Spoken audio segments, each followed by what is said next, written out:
رسول اللہ صلی اللہ علیہ وسلم نے فرمایا میرے رب نے مجھے ایک نعمت یہ بھی عطا کی جو مجھ سے پہلے کسی نبی کو عطا نہیں کی۔ سورۃ البقرہ کی آخری 2 آیتیں اللہ نے عرش کے نیچے جو خزانے رکھے ہیں ان خزانوں میں سے یہ 2 آیتیں مجھے عطا کی۔ وَمَنْ قَرَأَ،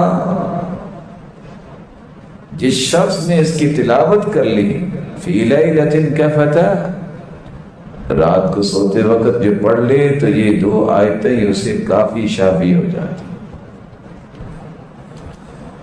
أعطيت 70 ألفا يدخلون الجنة بغير حساب ولا عذاب، اللہ نے ایک اور انعام مجھے دیا ہے جو کسی کو نہیں دیا، اور وہ انعام یہ ہے میری امت میں سے 70,000 لوگ، اور دوسری روایت کے الفاظ ہیں مع كل واحد 70 ألفا، ان 70,000 میں سے ہر ایک کے ساتھ مزید 70,000۔ یہ 70,000 کو اگر آپ 70,000 میں ملٹیپلائی کریں، یہ 4 ارب 90 کروڑ لوگ میری امت میں سے بغیر کسی حساب کے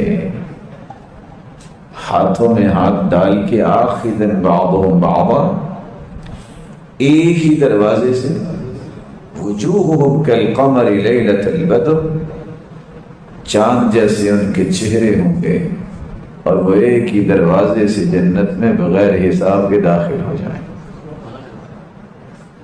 یہ صرف رسول اللہ صلی اللہ علیہ وسلم کی امت کے لیے اللہ نے انعام رکھا۔ صحابی آگے بڑھ کے کہتے ہیں میرے لیے بھی دعا کر دو، میں بھی بغیر حساب کے چلا جاؤں۔ فرمایا تم بھی بغیر حساب کے جاؤ۔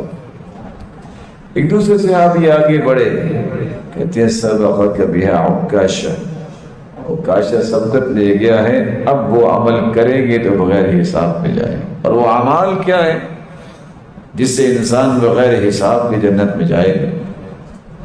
لا یسترقون، کسی جن بابے کے پاس، کسی کاہن کے پاس جا کے جھاڑ پھونک جو ہے طلب نہیں کرتے۔ ولا یتطیرون، یہ فال نہیں نکالتے۔ ولا یکتوون، علاج تو مختلف قسم کے ہیں لیکن کئی کا علاج نہیں کرتے۔ پتھر لوہے کو گرم کر کے جسم پہ ڈم لگانا، اگرچہ عربوں کے ہاں یہ معروف تھا۔